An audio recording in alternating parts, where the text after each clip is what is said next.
नमस्कार दोस्तों, मैं आपका अपने चैनल एचवीएस स्टडीज़ में स्वागत करता हूं। इस वीडियो में आपके लिए एसएससी एमटीएस के एक्सपेक्टेड क्वेश्चंस लेकर आ गया हूं। अगर आप इस चैनल पर पहली बार आए हैं तो आपसे अनुरोध है, चैनल को सब्सक्राइब कर लीजिएगा। ये वही क्वेश्चंस हैं जो अभी रिसेंटली आ रहे हैं, बस उनके आसपास की सारी डिटेल लेते हुए हम आगे चलेंगे। चलिए बात करते हैं पहला क्वेश्चन। तो ये क्वेश्चन आया हुआ है कि फुल फॉर्म कोबोल की क्या है। ये कंप्यूटर से रिलेटेड फुल फॉर्म है, ये बात आपको ध्यान रखनी है। तो आंसर यहाँ पर हो जाएगा, ये एक तरीके की कंप्यूटर की लैंग्वेज है। इसका नाम है कॉमन बिजनेस ओरिएंटेड लैंग्वेज। ठीक है, ये पूछी जा सकती है आपसे एग्जाम में। जैसे जावा हो गया, जावा पूछी गई थी कि जावा कौन सी लैंग्वेज है, हाई लेवल लैंग्वेज है कि लो लेवल लैंग्वेज है। तो आपको पता होना चाहिए कौन सी लैंग्वेज है, हाई लेवल लैंग्वेज है। ठीक है, चलिए यहाँ पर बात करते हैं कुछ और फुल फॉर्म की। जैसे रोम, आपने सुना होगा रैम और रोम। रोम की यहाँ पर फुल फॉर्म लिखी हुई है रीड ओनली मेमोरी, और रैम की होती है रैंडम एक्सेस मेमोरी। ठीक है, सीपीयू की फुल फॉर्म आई है सेंट्रल प्रोसेसिंग यूनिट, यूआरएल की यूनिफॉर्म रिसोर्स लोकेटर, और यूएसबी की यूनिवर्सल सीरियल बस। वायरस, जो आपने सुना होगा कंप्यूटर में मेरे वायरस आ गया, तो वायरस की फुल फॉर्म भी होती है वाइटल इंफॉर्मेशन रिसोर्स अंडर सी, और टीसीपी की ट्रांसमिशन कंट्रोल प्रोटोकॉल, और यूपीएस की अनइंटरप्टेड पावर सप्लाई। ये फुल फॉर्म है, कुछ रिवाइज करवाई हैं। चलिए आगे बात करते हैं। अगला क्वेश्चन है how many article in wild life act 1972। तो वाइल्ड लाइफ जो एक्ट था 1972, उसमें कितने आर्टिकल हैं? तो आंसर यहां पर हो जाएगा, उसमें आर्टिकल तो 6 हैं। अगर आपसे आर्टिकल की बजाय आपसे चैप्टर पूछ लेता तो उसमें चैप्टर है 7 और टोटल सेक्शन है 66। ये बात आपको याद रखनी है, एग्जाम में पूछी जाती है। अगला क्वेश्चन है Bokaro steel plant established on.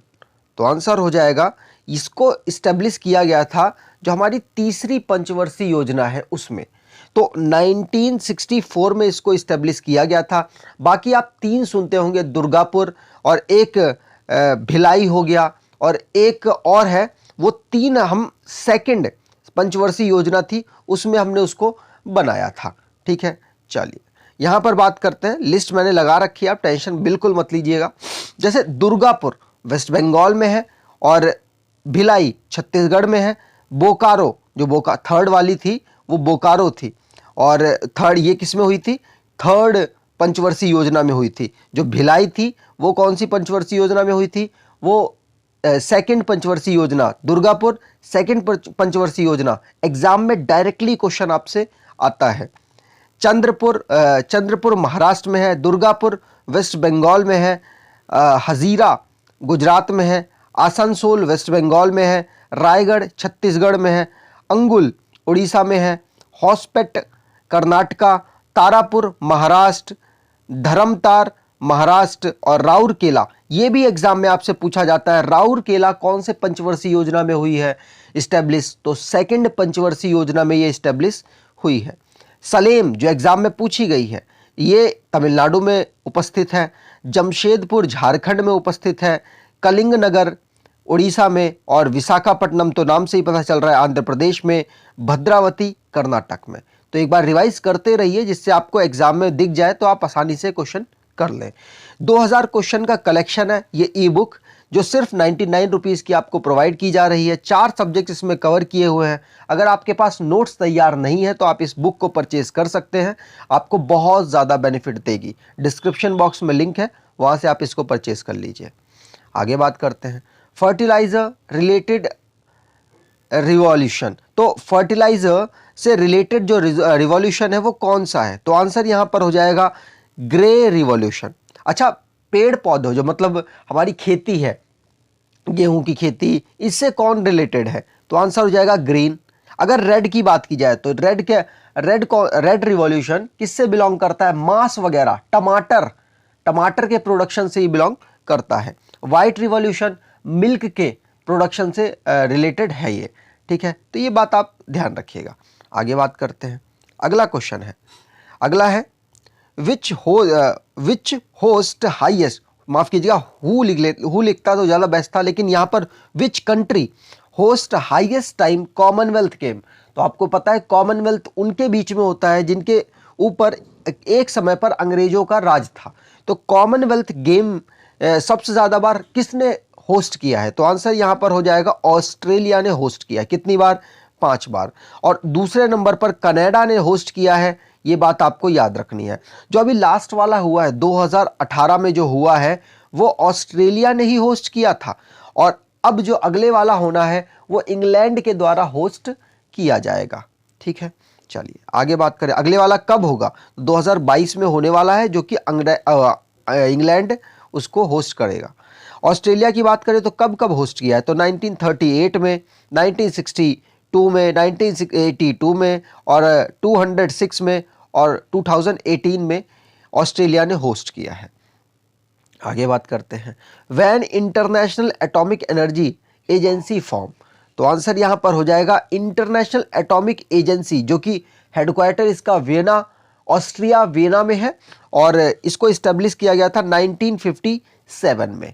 ठीक, चलिए यहां पर आप देख सकते हैं इंटरनेशनल एटॉमिक एनर्जी एजेंसी, इसको इस्टेब्लिश 1957 में किया गया था।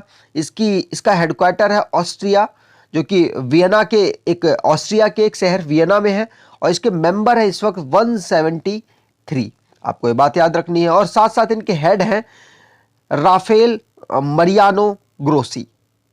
आगे बात करते हैं। अगला क्वेश्चन है विरूपाक्ष मंदिर डेडिकेटेड टू। तो विरूपाक्ष मंदिर किसको डेडिकेट किया जा रहा है?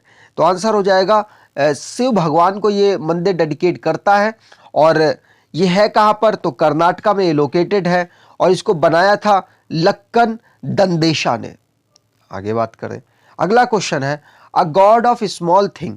ये बुक इतनी ज़्यादा चर्चित है कि हर एग्जाम में पूछी जाती है। ये अभी रिसेंट की बुक नहीं है, ये बहुत पहले लिखी गई थी, लेकिन एग्जाम में आपसे पूछ ली जाती है। तो a god of small thing written bye.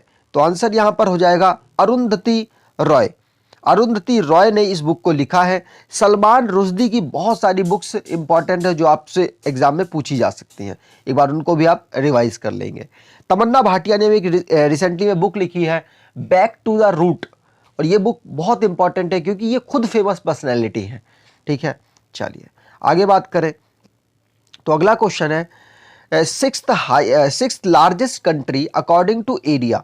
Area के अकॉर्डिंग सिक्स्थ हाईएस्ट कौन सी है? तो आंसर यहां पर होगा ऑस्ट्रेलिया जो है वो सिक्स्थ हाईएस्ट है। पहले पर कौन है? लिस्ट मैंने पूरी लगाई हुई है यहां पर। जैसे पहले पर है रशिया सबसे बड़ा, दूसरा कनाडा, तीसरा चाइना, और चौथा यूनाइटेड स्टेट, और पांचवा ब्राज़ील, छठा ऑस्ट्रेलिया, सातवां इंडिया, और उसके बाद अर्जेंटीना 8वें नंबर पर। अगर आपसे एरिया वाइज यहां पूछा गया, अगर आपसे पूछा जाए कि पॉपुलेशन वाइज कौन है, तो पॉपुलेशन वाइज पहला हो जाएगा इंडिया, दूसरा हो जाएगा चाइना, और तीसरा हो जाएगा यूएसए। इस तरीके से सीक्वेंस रहेगा। ठीक है, चलिए आगे बात करें। अगला क्वेश्चन है who is viceroy at Jallianwala Bagh massacre. तो जलियांवाला बाग जो कांड हुआ था, हत्याकांड हुआ था, उसमें वायसराय कौन थे? तो आंसर यहां पर हो जाएगा लॉर्ड चेम्सफोर्ड।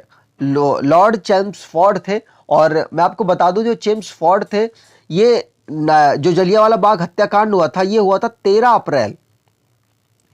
अप्रैल 1919 को। जिसके जो अगर ये जब हुआ था, इसमें जनरल डायर ने बहुत सारे सिखों को, करीब करीब 100 से ज़्यादा सिखों को गोलियों से मतलब मार दिया था। और उसके बाद रविन्द्रनाथ टैगोर हो गए, गांधी जी हो गए, इन्होंने अपनी उपाधियां वापस कर दी थी। ठीक है, चलिए आगे बात करें। तो आप यहाँ देख सकते हैं लॉर्ड चेम्सफोर्ड जो कि उस टाइम पर वायसराय थे, और गोलियां इन्होंने नहीं चलाई थी, जनरल डायर के आदेश पर उनके सारे सिपाहियों ने चला दी थी। और ये जो हत्याकांड था वो अमृतसर, पंजाब के अमृतसर में हुआ था। आगे बात करते हैं। अगला क्वेश्चन है where is headquarter of Interpol. Interpol का हेडक्वार्टर कहाँ पर है? तो आंसर हो जाएगा फ्रांस का एक शहर है जिसका नाम है लियोन। लियोन में इसका हेडक्वार्टर है। और पेरिस में भी बहुत सारे हेडक्वार्टर हैं। कौन कौन से? जैसे यूनेस्को, आपसे पूछा जाए यूनेस्को का हेडक्वार्टर कहाँ पर है, तो आप कहेंगे पेरिस में है। जिनेवा में तो यकीन मानिए इतने ज़्यादा हेडक्वार्टर है, आप खुद सोचेंगे कुछ ज़्यादा ही यहाँ पर है। जैसे कि जिनेवा में WHO का हेडक्वार्टर है, और जिनेवा में अगर आपसे बात की जाए तो और बहुत सारे हेडक्वार्टर्स आपको मिल जाएंगे जिनेवा में, इसलिए वो सारे आपको याद रखने हैं। जैसे अंकटाड का हेडक्वार्टर जिनेवा में है, ये सारे आपको याद करके रखने हैं, एग्जाम में कोई सा भी उठ के आ जाता है, ठीक है। चलिए यहाँ पर न्यूयॉर्क की बात की जाए तो न्यूयॉर्क में भी हेडक्वार्टर है किसका, UN का, ठीक। चलिए यहाँ पर हम देख सकते हैं लियोन इसका हेडक्वार्टर, फ्रांस का एक शहर लियोन है, वहाँ पर इसका हेडक्वार्टर है।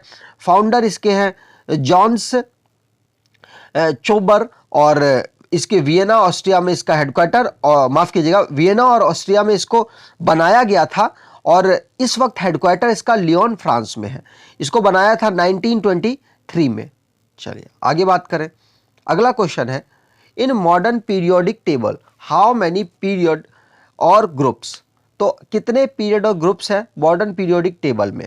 तो आंसर यहां पर हो जाएगा, पीरियड तो आपको डायरेक्टली याद होनी चाहिए, पीरियड तो है 7 और ग्रुप है 18। तो जो ऑप्शन मैच कर रहा है उसको ले लीजिए, कौन सा है, 7 और 18। बी ऑप्शन यहां पर सही है, ठीक है। यहां पर आप देख भी सकते हैं 1 से लेकर यहां पर 18 है ये ग्रुप, और 7 है इसके पीरियड, ठीक है। ये आप देख सकते हैं, ग्रुप है इस तरफ और पीरियड है इस तरफ। और इसमें से कुछ जो इंपॉर्टेंट है उनके आपको नंबर्स भी याद होने चाहिए, 20 तक तो आप याद ही कर लीजिए। उसके बाद जैसे कि हमारा सिल्वर हो गया, हमारा गोल्ड हो गया, हमारा प्लेटिनम हो गया, ऑस्मियम हो गया सबसे भारी मेटल, और बहुत सारे हैं जैसे कि टंगस्टन हो गया जिसको W से रिप्रेजेंट कर रहे हैं, क्योंकि ये पूछे जाते हैं आपसे एग्जाम में, आपको ये याद कर लेने पड़ेंगे, ठीक है। चलिए आगे बात करें।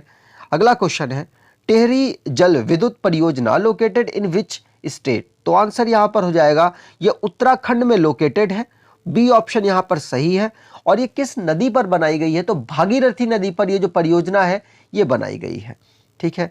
चलिए यहां पर बात करें अगला question, which medium sound is not travel, कौन से मीडियम में साउंड नहीं ट्रेवल करता।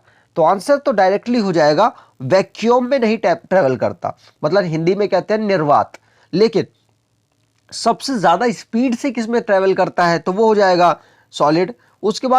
उसके बाद कौन सी स्पीड में, उसके बाद उससे लेस दूसरे नंबर पे कौन सी स्पीड में ट्रेवल करता है, तो लिक्विड में। और सबसे कम स्पीड में, इन तीनों के कंपेयर में सबसे कम स्पीड में कौन किस में ट्रेवल करता है, तो गैस में सबसे कम स्पीड में ट्रेवल करता है, ठीक है।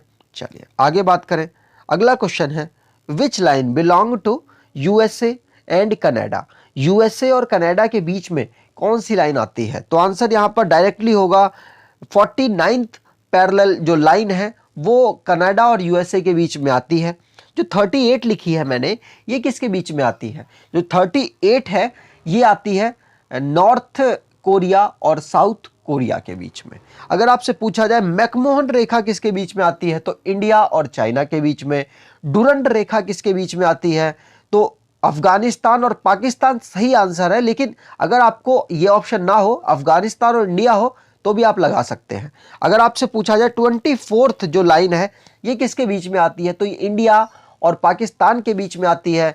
अगर इंडिया और बांग्लादेश के बीच में आपसे पूछी जाए कि इनके बीच में कौन सी लाइन है, तो डुरंड लाइन है, जो कि हमारे आज़ादी के समय पर बनाई गई थी डुरंड के द्वारा, ठीक है। तो ईस्ट, ये जो बांग्लादेश है ये ईस्ट पाकिस्तान था पहले, तो ईस्ट पाकिस्तान की और पाकिस्तान की दोनों की लाइन को कहा जाता है, माफ कीजिएगा डुरंड गलती से निकल गया, रेडक्लिफ लाइन, रेडक्लिफ लाइन कहा जाता है, और रेडक्लिफ के द्वारा बनाई गई थी। ये पाकिस्तान और बांग्लादेश की जो लाइन है वो रेडक्लिफ लाइन थी, ठीक है। चलिए आगे बात करते हैं। अगर आपको ये वीडियो अच्छी लगी हो, इन्फॉर्मेटिव वीडियो लगी हो, तो आपसे अनुरोध है चैनल को सब्सक्राइब कर लीजिएगा, वीडियो को लाइक कर दीजिएगा, और एटलीस्ट अपने दोस्तों पे जरूर शेयर कीजिएगा, जिससे कि ये कंटेंट आगे तक पहुंच सके। धन्यवाद।